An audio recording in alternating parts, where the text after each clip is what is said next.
Alright guys, how's it going? Welcome to another games I've been playing recently. It felt like such a long time since I last done one of these videos, because I'm looking at a few games that I've completed here and I'm like, I completed that game ages ago, you know? So it's been about almost 2 months, probably a month and a half at least. So yeah, let's get on with the games I've been playing recently. So these are just the main games I've been playing recently. I've been playing a few other things on the side, but I'm not going to mention them. It'll just take too long, to be honest. So I'm going to mention the games that I played most and the games that I've completed. So we'll start off with the games I completed quite a long time ago, about a month and a half ago. Dragon Age 2. I believe in the last games and playing I was telling you I'd almost completed it, and I was loving it.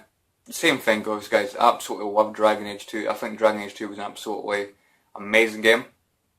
You know what I mean? Despite what people say, people that love the first game, a lot of them dislike this game. You know, I mean, I do see why people might dislike it. Doing like the side quests and that, you have to go back to like the same areas over and over again. Which, I have to admit, it's kind of boring doing that. But the whole game, I think, was brilliant. I mean, there's not many games that I can play for 3 or 4 hours at a time without getting bored. Because my, concentration span's not brilliant. I used to play a game for like an hour, hour and a half, then I get bored and want to play something else. But this game had me hooked. I thought it was a really addictive game, and therefore probably one of the most addictive games I've ever played is Dragon Age 2. You know, in recent times anyway. I mean, I remember being addicted to some PS1 games when I was younger, but I mean recently this is probably the most addictive game I've played in a long time, you know? So yeah, Dragon Age 2, awesome game, I love it. Again, characters might not be as good, but I still like the characters, you know? Once you get used to them, they're actually not too bad. Nowhere near as good as the ones in the first game, but the characters are still really good in my opinion. And the final boss wasn't annoying like Dragon Age Origins, because that really annoyed me, the final boss in Dragon Age Origins. But this one wasn't actually too bad. It's actually quite easy. I actually managed to do it without dying, which was really bloody surprising. I don't know whether it was just the fact that maybe I'd done so many side quests and that I actually had a strong character. That could have been the problem with Dragon Age Origins. I think I was kind of underpowered. That's why I found it so difficult most of the time. But for me, in this game, the hardest fight I think was the Arishok, which was that guy. That guy there. He's a really bloody tough guy. He actually took me like 4 or 5 attempts to beat. Really bloody tough. Took ages to kill him. You know? And I like the humorous, dialogue, you know? Because I mean, before you fight Arishok, you have like options what you can say to him, and there's like a humorous option that says, "Can't we be friends?" You know, this is the guy that wants to kill you and everything, so yeah, can we be friends? And your character goes, "Let's talk this over. Maybe one day we can look back at this and laugh." And obviously it wouldn't have any of that. But that was really funny, I thought. You know, I like the humorous dialogue in the game. It's actually quite good. Which is why I usually chose the humorous dialogue whenever possible. So that's Dragon Age 2. Another game I completed was God of War Ghost of Sparta, which is that one right there. It was okay. For me, it suffers the same problem as Chains of Olympus. I mean, they're both originally on the PSP, but they got ported to the PS3 in the HD collection.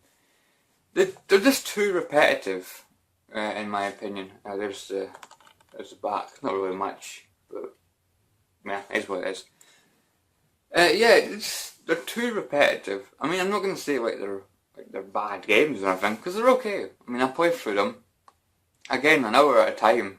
I just think the games get really, really boring. You know. I mean, I've not really played many God of War games. I've only played God of War 3 along with these games. And God of War 3 was absolutely fantastic. It looked amazing, and the gameplay was really fun as well. But for me, there's something lacking with these games. Like I said, they're good games, but they're just not amazing, you know. So if you like God of War, give it a try. But if you're like wanting to get into the God of War series, I'd probably avoid them. It's not really the best way to start. Start with God of War 3 or God of War 1 or 2, because I hear they're really good as well. I really need to get them in HD collection. Volume 1. So yeah, it's Ghost of Sparta. Is there any other PS3 games I've completed? No, there's not. I'm playing a bit of this on the side every now and again. PlayStation All-Stars Battle Royale. It's a really fun game to play actually. I've completed the arcade mode 5 times. I completed it with Dante, well, I did complete it with Dante, but it was, first of all, it was Drake from Uncharted, Nathan Drake. Then it was Dante from Devil May Cry. Then it was Raiden from Metal Gear Solid 2, 4 and Metal Gear Solid Rising. And then I completed it as Kratos from God of War, because I've been playing God of War recently, so I kind of wanted to play as Kratos for a bit. And the 5th character was, who the hell was it? Ratchet from Ratchet and Clank.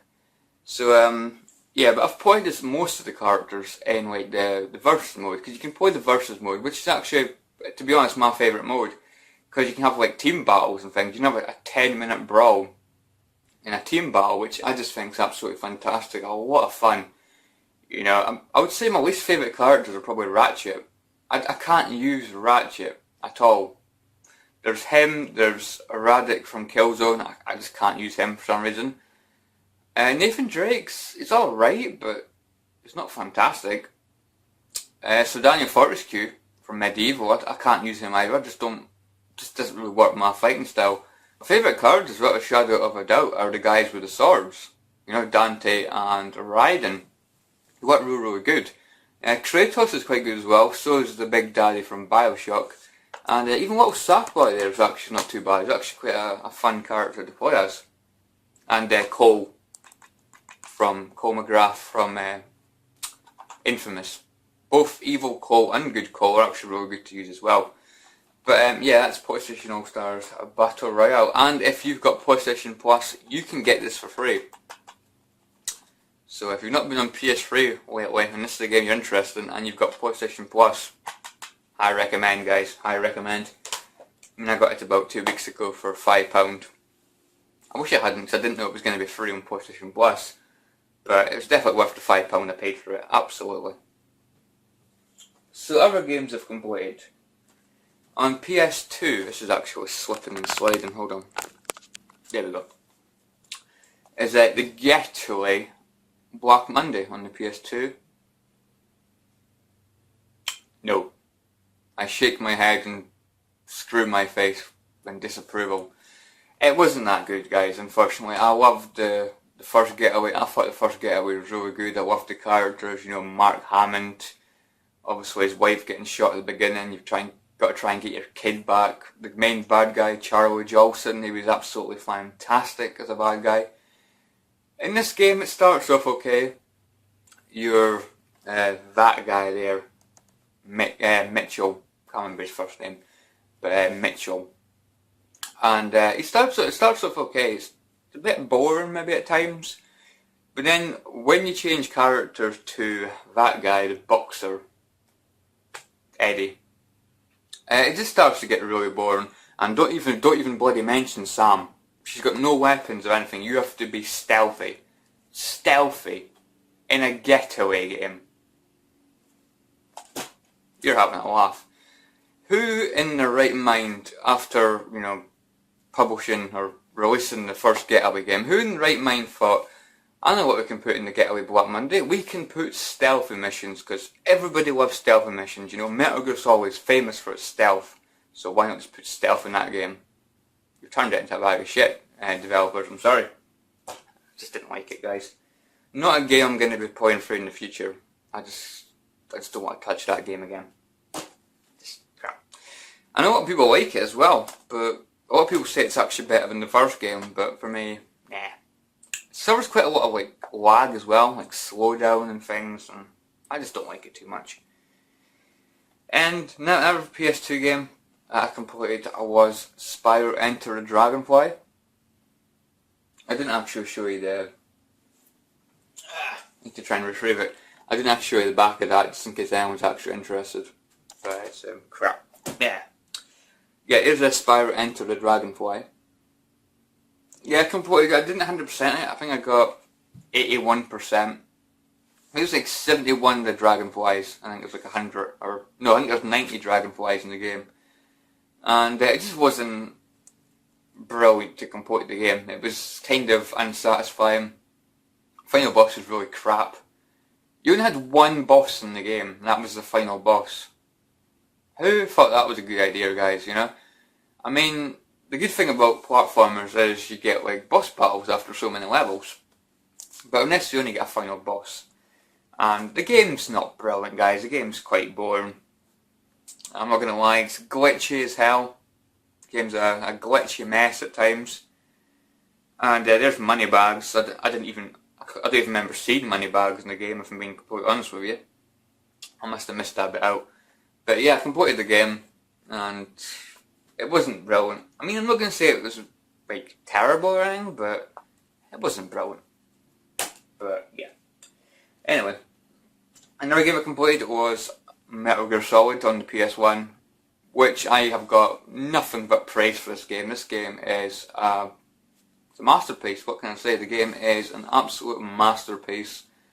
I would say there was only one thing I disliked about the game.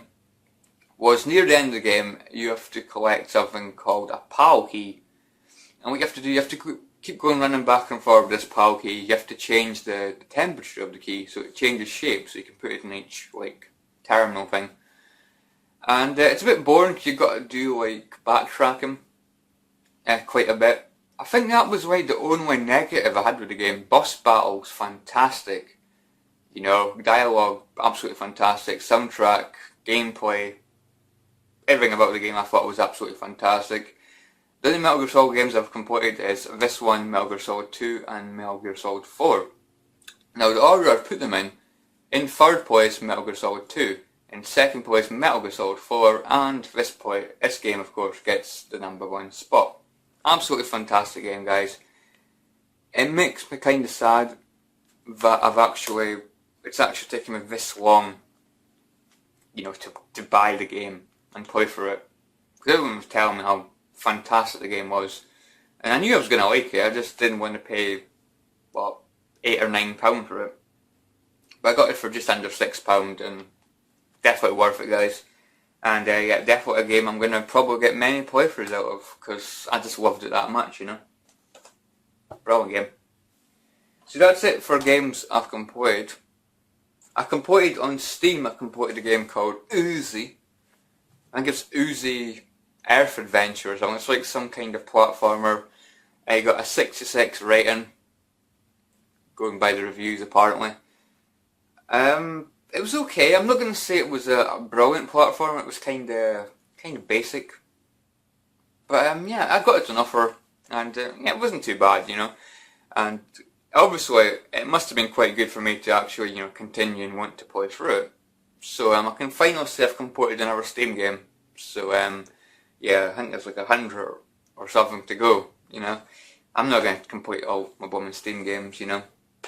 How do I play Steam games? Just, you know, when I'm a bit bored and just don't really know what else to play. But I need to try to get back into Steam, so I've got so many awesome looking indie titles that I need to, you know, play through. Quite a lot of RPGs as well. But anyway, I've started, oh wait a minute, I completed this game. What am I talking about? Borderlands 2. Completed Borderlands 2 for the third time. I completed it as the Siren. So the only guy I've not completed the game as now is the Gunzerker, for reasons I'm just not really sure, to be honest. But yeah, I'm actually going to try and attempt the second playthrough as well, because I did actually attempt the second playthrough with Zero, the ninja guy. I did actually attempt it with him, like, I don't know, 6-7 months ago. Failed miserably. I found it really bloody tough. So I might attempt it again, I'm not really sure. It's just really hard on the second playthrough. Borderlands 2, guys, I loved it. And Handsome Jack, he's got to be one of the best bad guys ever. I'm not going to lie. That could be a potential video for the future. My top 5 or top 10 best bad guys of all time. You can bet your top dollar that Handsome Jack will be on the list. He's a bloody awesome guy. Such a, you know, he's such a woman psycho and stuff. Yeah, he's evil, absolutely evil, but you can't help but like him, you know. He's just got that kind of thing about him. It's kind of like Vaz, or Voss, in Far Cry 3. Bit of psycho. absolute maniac. But you can't help but like him. So yeah, that's how I feel about Handsome Jack. So 2 games that I started. I don't know if I've mentioned this before, hold on. Did I make a vlog mentioning it? I'm not really sure, but anyway, I'm going to mention it again anyway. It was The Elder Scrolls 4 Oblivion. I can't get into it, guys. I want to get into this game, but I just can't get into it, unfortunately. I mean, I do see why people like it. It's a huge open environment. Tons of caves and like dungeons and stuff to explore. But for me, I just can't get into it. I don't know why. I mean, I'm not going to give up on it. I'm going to play it every now and again. Hopefully, it might just click, and I might, start to like it. But the way I'm feeling right now, I'm not really that into Oblivion, sadly. So I do want to get into it, because the gameplay is kind of like Fallout in a way. How you can change, collect weapons and that have more attack power than other weapons, and you just pick up random pieces of junk to sell. It's quite a cool aspect, but I just can't get into it. It's unfortunate, but I'm not going to give up on it. I'm going to try and play it every now and again, and hopefully get into it. But anyway, and another game I've started is Metal Gear Solid 3 Snake Eater. After completing the original Metal Gear Solid, I've been kind of in a Metal Gear kind of mood, so that's Snake Eater there. Metal Gear Solid 3 on the PS3 HD collection. I'm looking forward to getting into it. I'm really enjoying it so far. About 2 hours in, took about half an hour to get the game started because there were so many cutscenes at the beginning. It was quite unbelievable. A lot of people consider Metal Gear Solid 3 to be their favourite Metal Gear Solid game, which is actually quite incredible, to be honest. I don't think anything for me, I don't think anything will beat the original, but we'll just have to wait and see. What I like about the game is it's different. You're in the jungle, you've got to kill snakes, magpies, crocodiles and things like that. You have to kill animals and that for food. So it's kind of like a survival kind of aspect of the game, which is actually really cool. And I like how you can capture snakes. Snakes? Did I say that correctly? And I like how you can capture snakes and put them in a little box and then throw them at your enemies to distract them and things. It's quite cool, like shooting beehives and things. Obviously to make the bees go mad and start attacking your enemies, which it's a really cool idea. And it's different to Metal Gear Solid game, so I'm really looking forward to doing that, to getting into the game, because you can choose your different camouflages and things. So it's really different to other Metal Gear Solid games, and yeah, I can see why people like it. Seems really good so far. But anyways, that's basically it. That's my games I've been playing recently. It's went on for about 18 minutes, which is longer than I wanted, but I had quite a lot of things to talk about. Again, I've been playing a few other games, but I've just taken even longer, and I've not really completed them or really got into them too much yet anyway. So yeah. So anyways, hope you've enjoyed this, guys, and I will catch you all in the next video. See you guys, thanks for watching, and again guys, if you want to comment on what games you've been playing or what you think of some of these games, just let me know in the comments below and I'll get back to you as soon as I can. Which will probably be in a month. I'm too slow at replying to comments, I tell you. Anyways, hope you enjoyed this. Catch you all later.